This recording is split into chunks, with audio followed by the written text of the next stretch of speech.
A unidade militar que hoje defende a cidade de Mariupol durante a guerra russo-ucraniana tem um histórico bastante polêmico, ligado diretamente às raízes da própria guerra. Conheça hoje a história do Batalhão Azov.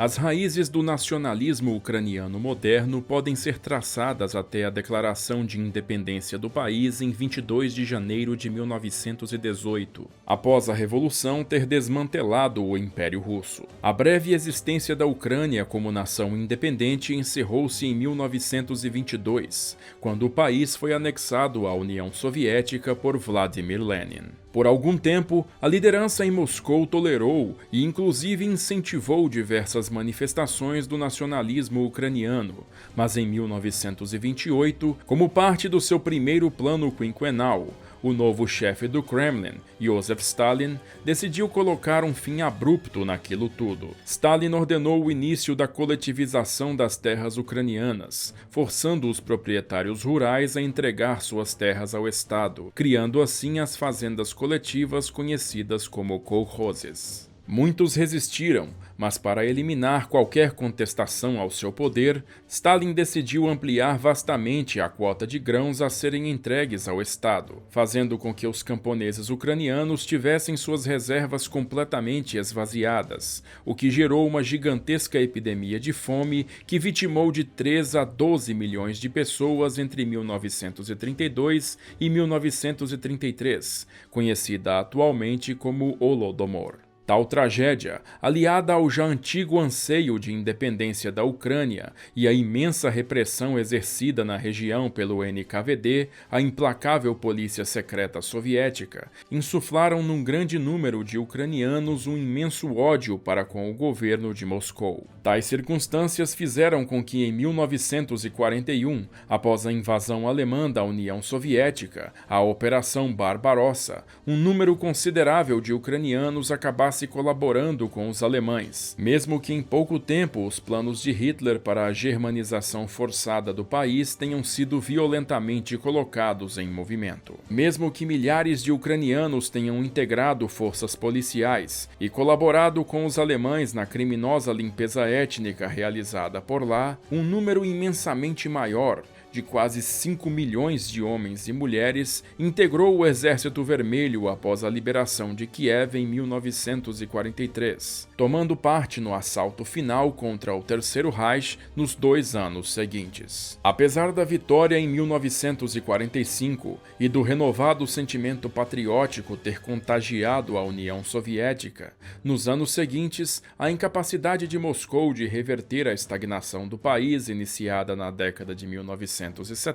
fez recrudescer os sentimentos nacionalistas, e com o colapso da União Soviética em 1991, a nação finalmente conseguiu sua tão sonhada independência. Porém, após a queda soviética, a Ucrânia por anos padeceu de corrupção sistemática, má gestão, crescimento econômico inexistente, desvalorização de sua moeda e uma clara incapacidade para assegurar o financiamento de mercados públicos. Após a recusa do presidente Viktor Yanukovych em assinar um tratado com a União Europeia em 2013, uma agitação civil sem precedentes tomou conta de Kiev e levou milhares de pessoas às ruas, num evento que desaguou em violentos confrontos com a polícia e resultou em mais de 100 de mortos, mas que levou à fuga de Yanukovych e à eleição de um novo governo. A queda de Yanukovych, entretanto, deu início também a um período de grande instabilidade política interna na Ucrânia,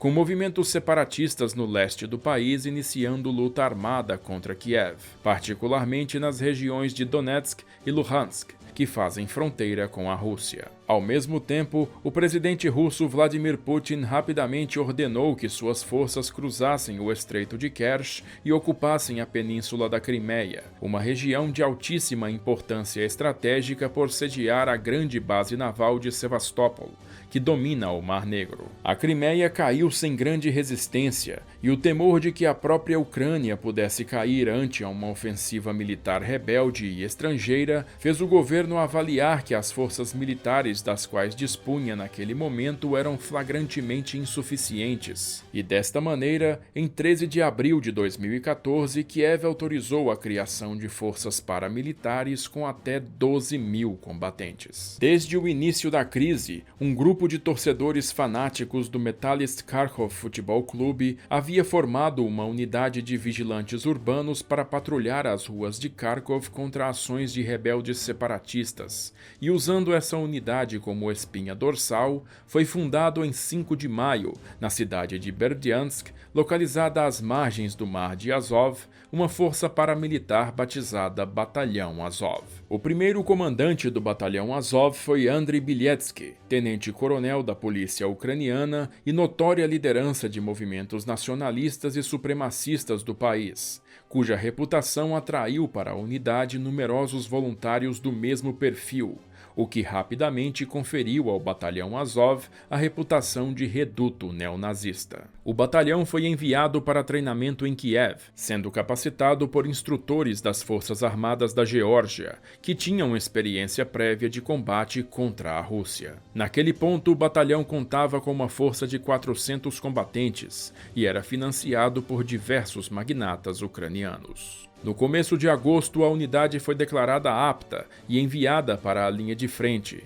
recebendo seu batismo de fogo na Batalha de Marinka, onde, apoiado por uma brigada mecanizada do exército, o Azov tomou o controle da cidade das mãos dos separatistas de Donetsk. Mas em 28 de agosto, os separatistas iniciaram uma ofensiva ao longo do setor costeiro, capturando o Novoazovsk e forçando as forças ucranianas a recuar para Mariupol. No começo de setembro, reforços foram enviados para a cidade, incluindo o Batalhão Azov, que imediatamente começou a treinar civis para montar barricadas e defender o perímetro urbano. Após intenso bombardeio de artilharia, no dia 5 de setembro, um grupamento de 7 tanques T-64 ucranianos conseguiu a alto custo repelir um ataque de 30 tanques T-80 das forças rebeldes fornecidos pela Rússia. E nos 3 dias seguintes, o Azov foi protagonista no duro combate que manteve Mariupol em mãos ucranianas, até que um cessar-fogo foi acertado. Durante esses combates, o batalhão Azov foi formalmente acusado pela Organização das Nações Unidas de ter cometido diversos crimes de guerra,